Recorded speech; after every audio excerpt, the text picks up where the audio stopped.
Welcome back to my channel. I am going to be going over a propagation of string of hearts.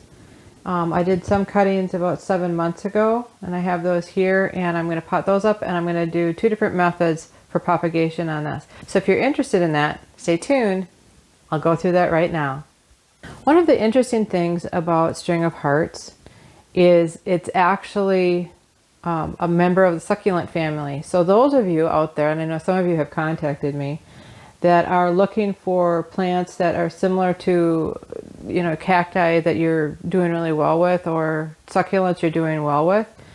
And I'm using the terms interchangeably. Cacti typically have spines, as I understand it, but this is a succulent, but it would be treated the same. You're going to let it go dry and then you're going to give it lots of bright light.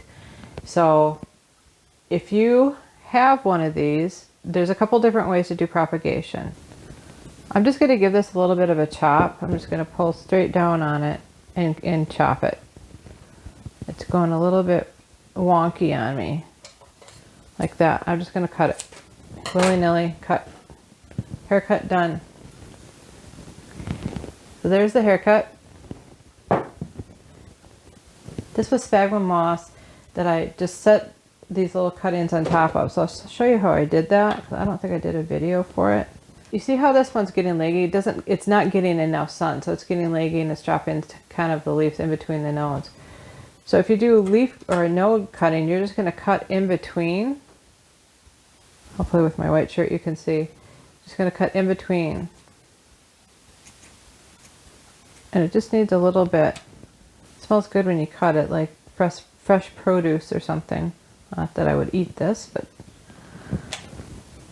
then again, you're just going to keep cutting them. And then you would take these little sections like this.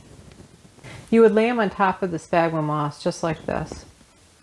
And so I'm going to set this aside for right now. And we're going to look at how this turned out. So as you can see, that worked quite well. So what I'm going to do is take and pot this little mass up. So this is a cactus mix. Standard cactus mix, and then I cut in about 25% more perlite. The reason I did that is I find the cactus mix gets kind of heavy and I don't like my pots to be that heavy. I'm going to do 2 pots. One is going to be to transfer this. The other one is we're going to go direct from the cuttings. So you can see that I've left a little bit of a lip on the top. The first one,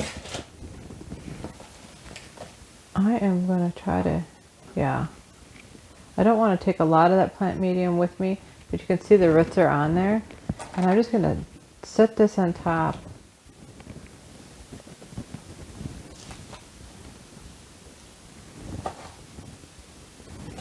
Yeah, I think I'm going to pull the camera in and do a close-up so you can see what I'm doing.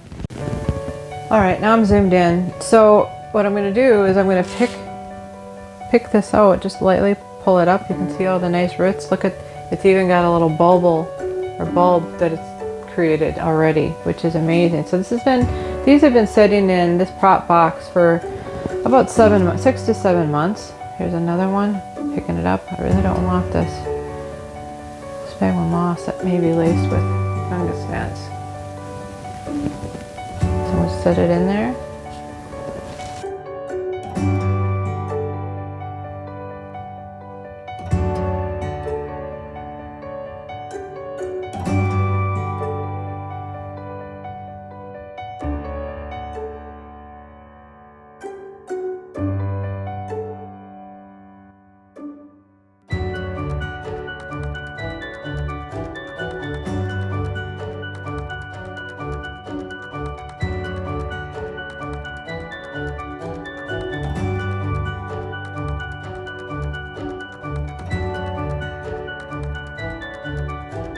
So that should help that. And I just simply put little sections around. This will create a full pot.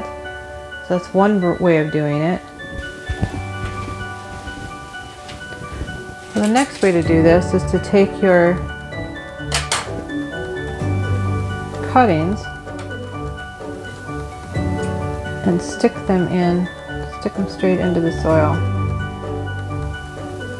I'm going to take it, stick it in to make sure that that portion's touching.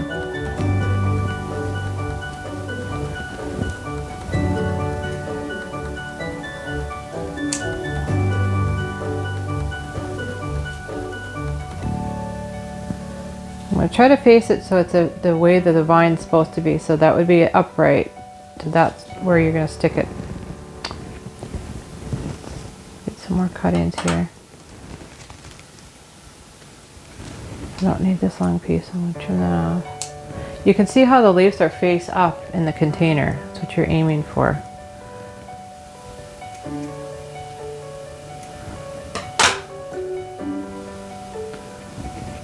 I'm just going to fill the container with all these little pieces, which will fill in and make a nice full pot. It's kind of a gratifying job. This is kind of a gratifying job. It's very simple. It'd be great for little kids too. Their little fingers picking up these little things would probably be easy for them.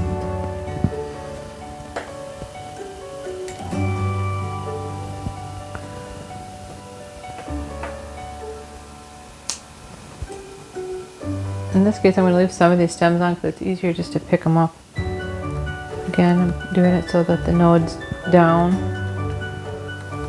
The node's going to be just below that leaf junction.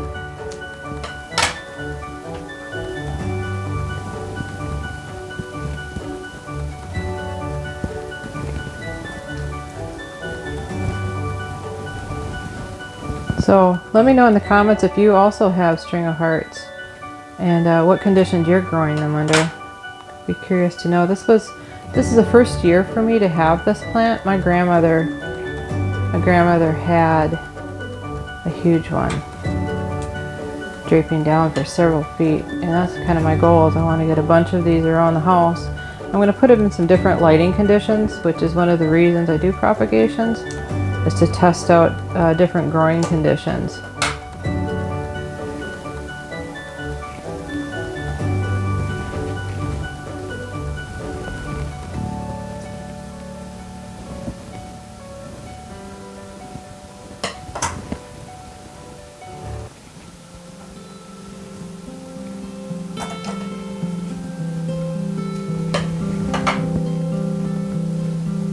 That one's a little bit younger, but that's okay. I don't mind.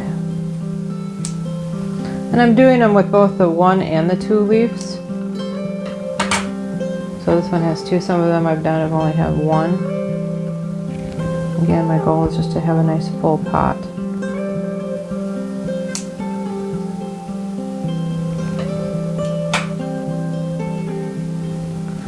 So there, we've got 2 of them.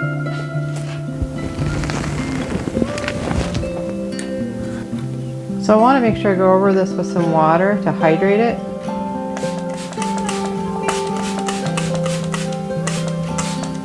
And then I'm going to treat them like succulents. This concludes my propagation of the string of hearts with 2 different methods. One was done with sphagnum moss a few months ago, which is already taken off and doing really well. You can see the growth on that one. And this one I did direct into the planting medium. And I'm going to come back in a couple months and see how it's going, and I'll do a follow-up video, so be sure to subscribe so you don't miss that. If this video is helpful, be sure to give us a thumbs up so YouTube knows to share this content with others. Thanks for stopping by. Have a great day.